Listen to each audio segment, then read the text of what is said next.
Halo teman-teman investor, jumpa lagi dengan saya Arif Widianto, founder bolasalju.com. Teman-teman, saatnya ulasan rutin tahunan ya. Warren Buffett dan rekannya Charlie Munger mengadakan atau hadir dalam rapat umum pemegang saham Berkshire Hathaway. Nah, ini beberapa komentar saya.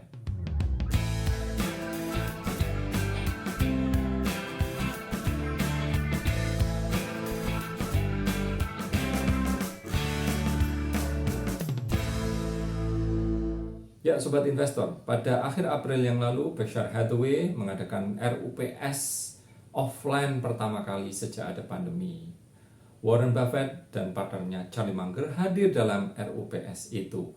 Nah, ini adalah beberapa catatan, saya ingatkan lagi ya, hanya beberapa karena ya teman-teman, meetingnya sendiri 6 jam, jadi nggak mungkin lah mengomentari dalam video yang singkat ini. Saya akan mengulas beberapa hal yang menarik menurut saya. Misalnya, satu, dalam bahasan awal di pertemuan ini, Warren Buffett dan Charlie membahas performa atau kinerja Berkshire sebagai perusahaan investasi yang dikelolanya sejak tahun 64 itu. Nah, misalnya ada beberapa aksi investasi dalam hanya 3 minggu saja Warren Buffett atau perusahaan ini sudah membelanjakan sekitar 40 miliar dolar untuk investasi, untuk membeli saham perusahaan lain dan lain-lain, banyak sekali. Nah, ada satu perusahaan khusus misalnya gas. Ini diulas secara khusus, tetapi kita ambil pesannya ya teman-teman ya. Satu, kas memang penting menurut Warren Buffett. Ya, kas adalah semacam oksigen. Kas itu menghidupi semua makhluk hidup, ibaratnya kayak gitu. Tetapi kalau saya refleksikan terhadap posisi kas dan aset yang dikelola oleh Berkshire hingga akhir tahun 2020, nyatanya posisi kasnya sekitar kas dan setara ya, sekitar ya kalau saya perhatikan dari dulu hingga sekarang sekitar 20-an% lah, sekitar itu, bisa bertambah, bisa berkurang. Jadi menurut saya paradigmanya relatif stabil, relatif konservatif lah, atau relatif masih sesuai lah dengan strategi umum yang dianut oleh value investor pada umumnya. Mirip juga seperti yang diajarkan oleh Ben Graham dalam magnum opusnya The Intelligent Investor. Itu satu. Kemudian, karena ada kas itu, maka Warren Buffett bisa mengeksekusi misalnya pembelian perusahaan baru dalam porsi yang cukup besar sehingga menguasai. Tetapi Warren Buffett juga memberi pesan kepada kita bahwa kegiatan investasinya itu bisa terjadi karena iklim yang tercipta di pasar modal yang disebut oleh Warren Buffett sebagai iklim apa? Iklim gambling, mirip perjudian. Karena nyatanya paradigma yang dianut mayoritas pelaku pasar ya seperti itu. Hal itu lucunya, atau kalau Anda berpikir ironinya, yang dilakukan orang-orang pengen keuntungan cepat, pengen hanya berbasis komisi, pengen keuntungan ala gambling seperti itu. Nyatanya mereka melakukan seperti itu justru memberi peluang kepada orang-orang seperti Warren Buffett bisa membeli perusahaan dengan harga yang dianggapnya layak, dianggapnya murah. Itu kan ironi sekali. Ironi bagi mereka, tapi Warren Buffett itu adalah peluang, itu adalah kesempatan. Dan disebut memang sangat jelas oleh Charlie dan Warren, iklim atau ekosistem yang tercipta seperti itulah yang memberi kesempatan mereka bisa mengoperasikan Berkshire selama puluhan tahun demi tahun. Tahun demi tahun iklim investasi itu nyatanya kecenderungannya seperti itu. Nah, kemudian ada beberapa pertanyaan saya ingat, misalnya apakah selama 50 atau hampir 70 tahun Warren Buffett mengoperasikan kegiatan investasinya, dia itu sepertinya sangat bagus ketika masuk di timing yang bagus. Apakah Warren Buffett pernah melakukan timing seperti itu? Ada pertanyaan mirip seperti itu. Dan yang menarik, Warren Buffett menjawabnya bahwa dia tidak pernah melakukan timing. Memang itu tadi ada peluang karena dia megang kas, dia disiplin mengelola kas yang cukup sehingga ketika diperlukan aksi, dia sudah siap mengeksekusinya. Kemudian di sisi yang lain dia selalu open mind, dia selalu siap Dia selalu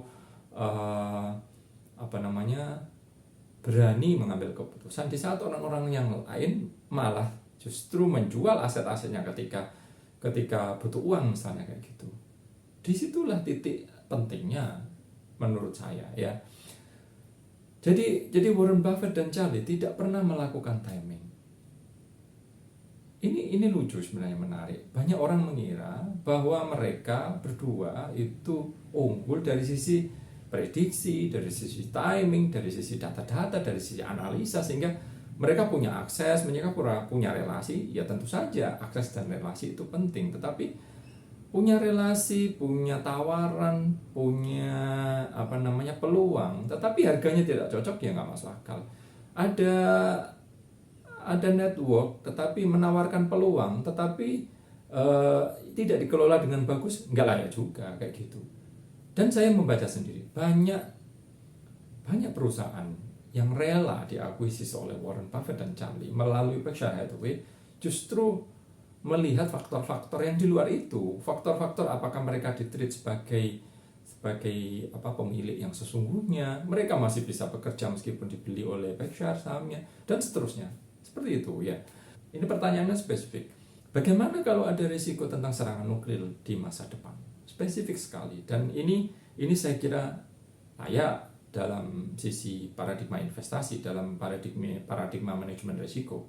Menarik. Jawaban Warren Buffett dan Charlie, risiko seperti itu mungkin terjadi. Tetapi risiko itu kiranya, kalau interpretasi saya ya, itu nggak mungkin lah ditangani oleh setiap manusia kalau memang ada hal terjadi seperti itu.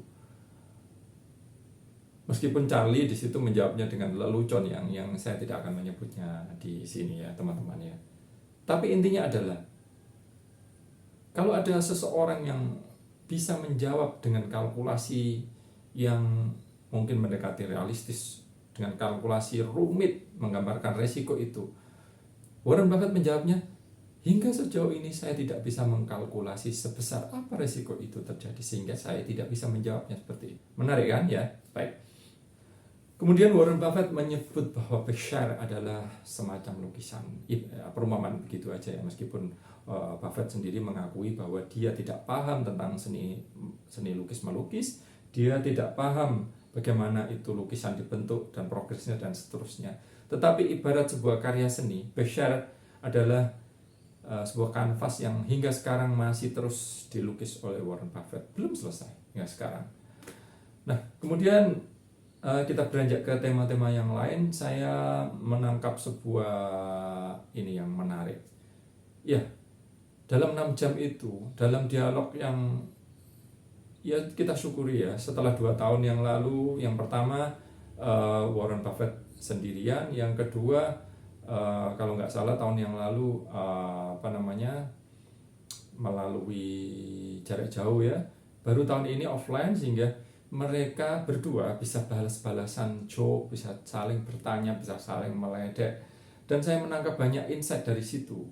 Saya mungkin nggak bisa menceritakan banyak di sini kepada teman-teman semuanya, tapi misalnya satu, bagaimana kita mendapatkan opini yang fair dari perusahaan akuntan publik misalnya. Pada suatu saat Berkshire membutuhkan jasa akuntan publik. Mereka mendaftar, ada 10 akuntan yang terbaik, yang top, diurut dari 1 hingga 10. Buffett bertanya, bagaimana Charlie mencari perusahaan akuntan yang paling fair, atau paling bagus, atau paling tepat sesuai visi misi atau integritas yang baik? Itu bagaimana? Charlie memberi contoh yang konkret, pragmatis, dan menarik. Begini, tawarkan kepada mereka perusahaan-perusahaan itu persis seperti yang aku katakan. 1.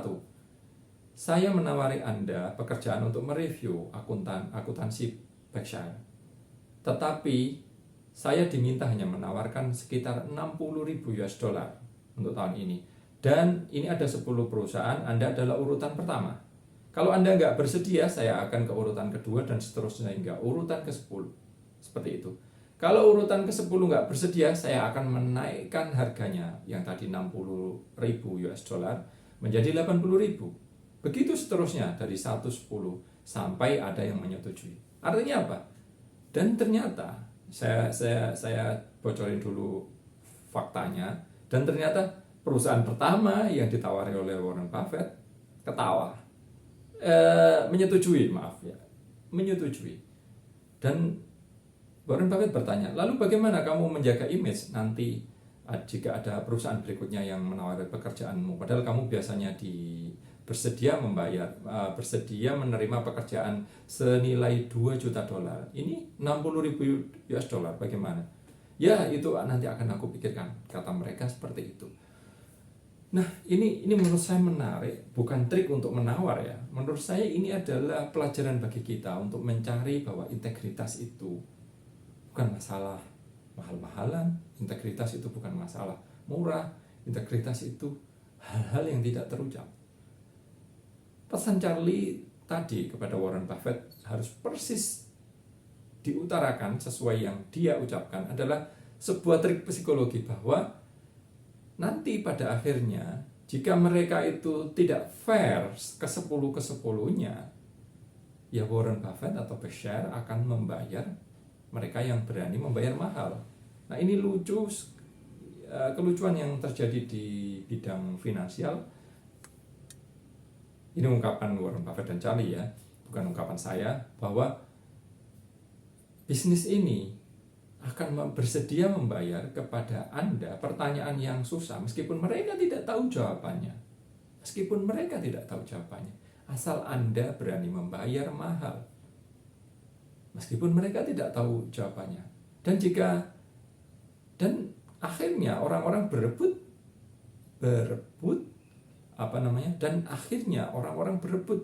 merebut pekerjaan dengan bayaran yang paling mahal kayak gitu. Nah, ini menarik. Nah, kemudian ada beberapa pertanyaan yang lain yang mungkin pada tahun-tahun sebelumnya juga sempat saya komentari ya juga. Misalnya kripto, ada beberapa hal.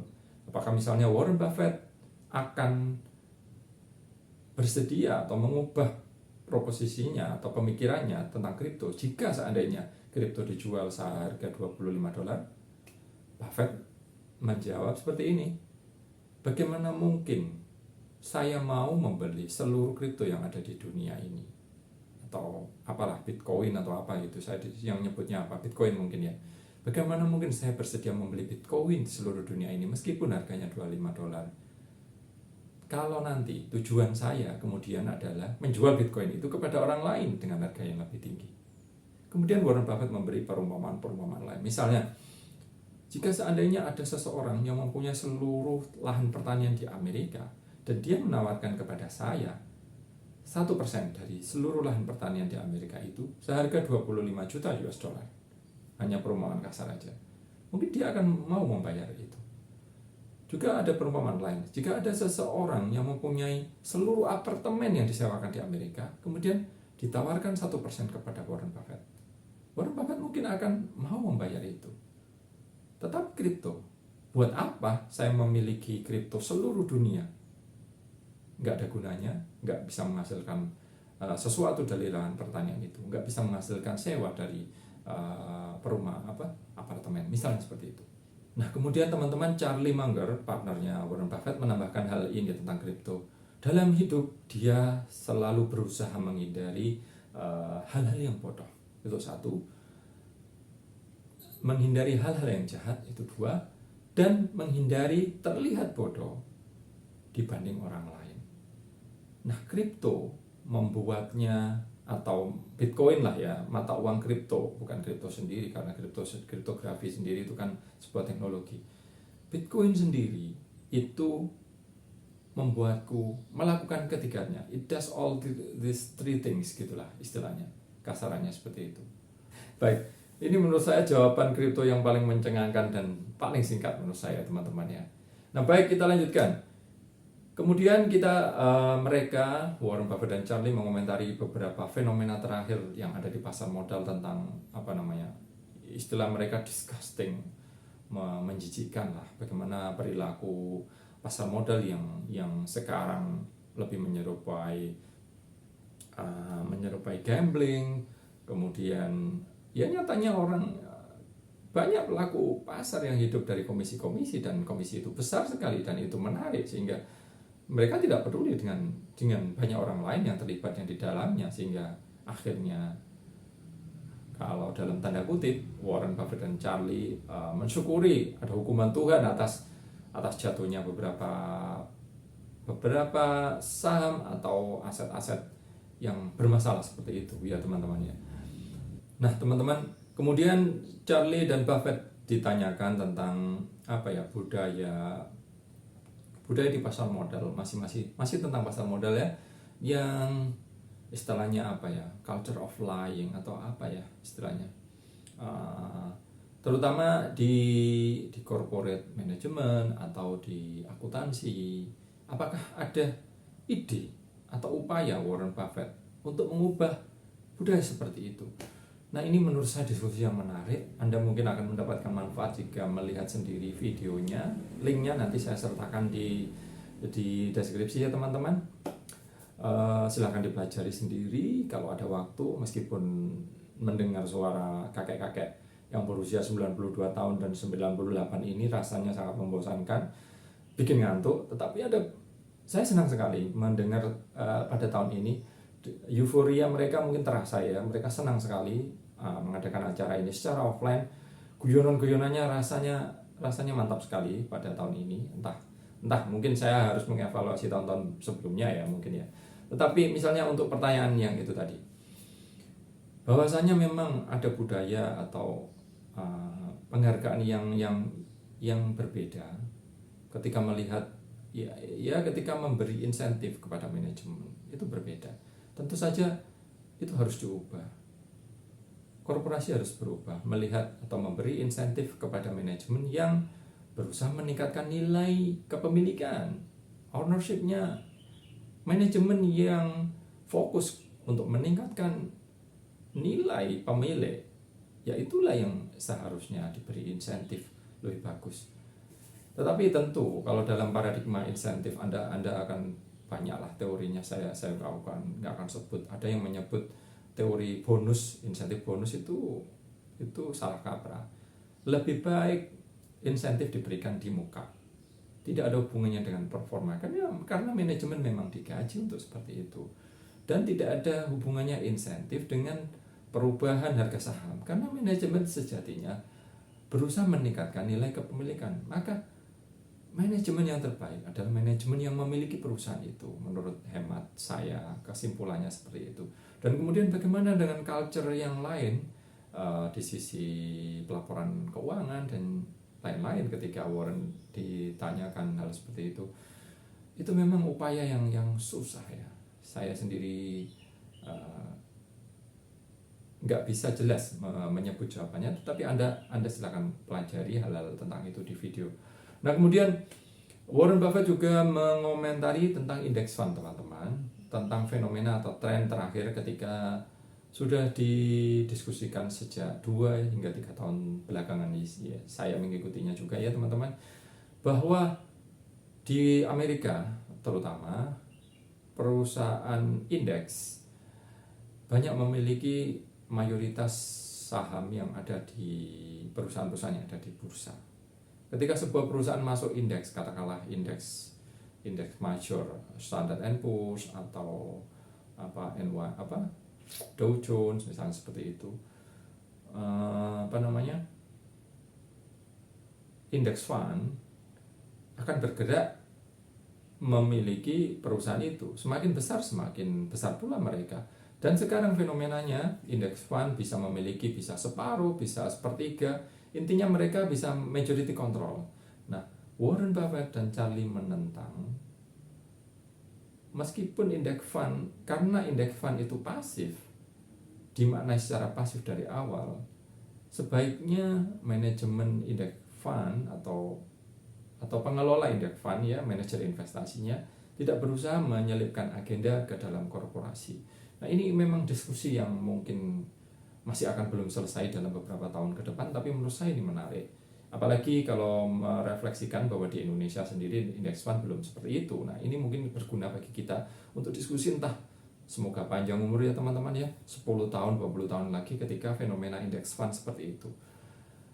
Eh, ini bagi saya, index fund adalah fenomena menarik yang bisa memfasilitasi banyak orang untuk berinvestasi secara safe, secara aman, dan bisa menghasilkan lebih baik daripada mayoritas aktif fund di dunia ini.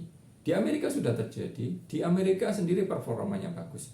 Nah, bagaimana kalau index fund manajernya mempengaruhi perusahaan?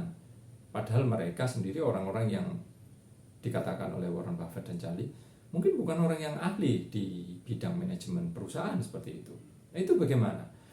Nah, di satu sisi filosofi index fund adalah berinvestasi di keseluruhan market, di mana tentu pada suatu saat bagian dari market itu ada yang performanya buruk, ada yang jelek, ada yang bagus sekali. Index fund itu tumbuh dari himpunan seperti itu. Nah, tetapi di sisi yang lain, Charlie dan Buffett tidak setuju manajemen index fund, manajer investasinya mempengaruhi keputusan ini karena anggapan itu. Nah, bagi saya di satu sisi saya sepakat, tetapi mungkin izinkan saya berpikir lagi ke mungkin tahun depan atau kapan kita ulas lagi tentang fenomena ini. Tetapi intinya, seburuk-buruknya performa perusahaan, naik turunnya, dan itu akan mempengaruhi kinerja investasi seluruh indeks fund. Tetapi bayangkan seandainya ada salah satu manajer indeks fund yang dia tidak tidak berintegritas misalnya, lalu mempengaruhi banyak perusahaan yang dikelola dalam indeks itu, tentu akan bermasalah. Ya, kalau banyak indeks fund dan itu tersebar adil, mungkin pendapat manajer investasi dari indeks fund itu bisa saling berkompetisi. Kalau hanya 3, itu tentu bermasalah. Baik, kita lanjutkan. Kemudian di bagian lain dari RUPS ini, Warren Buffett dan Charlie Munger mendiskusikan banyak hal tentang filosofi ya teman-teman. Investasi terbaik adalah kita harus bagus dengan sesuatu. Ada pertanyaan dari seorang anak kecil yang sudah mengikuti entah berapa tahun, saya lupa. Udah mengikuti 5 tahun kalau nggak salah RUPS. Nah, investasi terbaik adalah be good at something. Jadilah terbaik dalam suatu hal, apapun itu. Apakah kita ahli biola, apakah ahli melukis, apakah ahli keuangan, apakah ahli olahraga, apapun. Itu nanti akan menjadi investasi kita semua yang paling baik. Seperti itu. Ini tips yang menarik menurut saya ya teman-teman, bisa bermanfaat buat kita semua ya. Kemudian filosofi kedua yang menurut saya menarik, akan sangat membantu kalau kita memahami disiplin ilmu dalam banyak hal. Nyatanya teman-teman, menurut saya banyak keputusan entah di investasi, entah di bidang umum, rata-rata hanya diambil dari satu perspektif yang sangat spesifik. Padahal kejadian di dunia ini tentu lebih kompleks daripada itu. Katakanlah investasi saja. Investasi, ada yang bilang Anda harus sangat bagus di bidang manajemen risiko atau valuasi atau manajemen investasi. Nyatanya kalau orang-orang di bidang investasi itu tidak memahami bagaimana dunia bekerja, tidak tahu perspektif politik, tidak tahu bagaimana psikologi manusia itu sendiri, behaviornya, greedy-nya, bagaimana porsi dana itu terbentuk dan seterusnya, bagaimana tatanan hukum berubah, bagaimana kondisi sosial mempengaruhi iklim ekonomi dan investasi. Kalau kita tidak bagus, tidak punya disiplin ilmu yang lebih dari satu, itu bisa bermasalah. Ini menarik menurut saya, bagi saya ya, paling tidak ya, entah bagi Anda. Baik, kemudian menarik juga Warren Buffett sedikit memberi cerita tentang aha momennya ketika dia belajar investasi. Ternyata teman-teman, Warren Buffett juga pernah belajar technical analysis, pernah menggambar grafik, dan pada suatu saat ketika mungkin masih kecil ya ini ya, ketika dia membaca sebuah buku yang dipahaminya, ya sebuah buku itu ternyata membantah seluruh pemahaman Warren Buffett. Itulah aha momennya, dan nyata dinyatakan oleh Warren Buffett di situ bahwa proses belajar itu nyatanya jangka panjang, teman-teman. Jadi Anda yang belajar investasi, nggak usah buru-buru lah, pelan-pelan. Justru kesabaran Anda dalam belajar, jangan buru-buru naruh uang dulu lah, belajar aja dulu, nggak apa-apa. Kesabaran Anda sebelum narik uang, sebelum mengaplikasikan paradigma tertentu, kesabaran Anda tidak tergiur dengan cerita-cerita orang yang katanya dengan strategi pendek, dengan strategi nyopet, dengan strategi ini itu bisa menghasilkan keuntungan besar. Mereka nggak pernah cerita yang jeleknya bagaimana, mereka nggak pernah cerita itu kelolaannya tumbuh atau enggak. Jangan-jangan hanya itu aja yang diceritakan yang untung, yang lain buntung semuanya. Jangan buru-buru gitulah, sabar. Proses hidup, proses investasi ini tentu jangka panjang. Nah, teman-teman, yang terakhir sebelum tanya jawab berakhir, Warren Buffett ternyata sudah menyiapkan 2 slide yang dia berharap orang lain menanyakannya. Ternyata tidak ada yang bertanya. Jadi dia bertanya kepada dirinya sendiri. Nah, ini saya sudah mempersiapkan 2 slide ini. Nah, seperti yang teman-teman lihat di gambar ini. Teman-teman mungkin di satu sisi bisa melihat bahwa ini adalah gambar vas, buah vas. Ada lengkungan vas. Tapi orang lain bisa melihatnya ini adalah 2 orang, wajah 2 orang. Nah, disitulah sebenarnya perspektif kita itu bisa berbeda. Pikiran manusia itu memang unik. Ya, itu gambar satu. Kemudian ditunjukkan gambar lain yang satu lagi adalah bisa dilihat sebagai berbentuk kelinci, yang satu lagi berbentuk bebek. Nah, pikiran manusia itu menarik, teman-teman. Dalam kondisi yang sama melihat market naik turun dalam jangka panjang seperti itu, ada pikiran lain yang berusaha menjadi yang terbaik, menebak dalam strategi jangka pendek. Ada dari sisi orang lain yang melihat bahwa itu adalah suatu kehidupan yang normal, naik turun, sehingga lebih baik mengalokasikan waktu dan modalnya dalam jangka panjang. Pikiran manusia itu menarik. Meskipun Warren tidak memberi guidance yang spesifik, ya hanya itu. Dari situlah menurut saya ini perspektif yang ya saya sendiri sudah paham. Tentu orang banyak orang melihat market itu, melihat pasar modal itu dengan cara pandang berbeda. Tetapi jangan sampai Anda berpikir bahwa hanya satu perspektif saja yang tersedia di sana ketika ada di pasar. Hanya satu perspektif Anda. Dan mungkin Anda sudah memikirkan perspektif itu dalam waktu lama. Dan mungkin Anda percaya. Tapi bisa jadi ada perspektif lain dan ada orang lain yang bisa melakukannya dengan secara baik dalam jangka panjang, punya hasil yang berbeda. Seperti itu. Ya, teman-teman, saya kira udah cukup ya komentar atau hal-hal yang menarik dari Berkshire Hathaway meeting yang bisa saya ceritakan kepada Anda. Jika Anda sangat tertarik dan ingin belajar investasi, saya kira episode terakhir berisi banyak hal ya, banyak peluang. Tetapi mungkin ada metode yang lain yang saya kira juga layak buat belajar. Kalau memang Anda hanya punya waktu 1 kali membaca dan ingin merasa teryakinkan, mungkin ini metode yang sangat lambat dan melelahkan. Bacalah surat kepada pemegang saham dari Warren Buffett dari tahun awal ya, dari tahun 60-an hingga sekarang. Baca dari awal dan fokus sekitar tahun 80-an. Saat itu Warren Buffett mulai mengajar lebih banyak. Di situ Anda akan dapat banyak insight tentang bagaimana mengelola investasi dalam jangka panjang. Ya, demikian teman-teman video kali ini, semoga bermanfaat. Sampai ketemu di edukasi kami berikutnya. Terima kasih.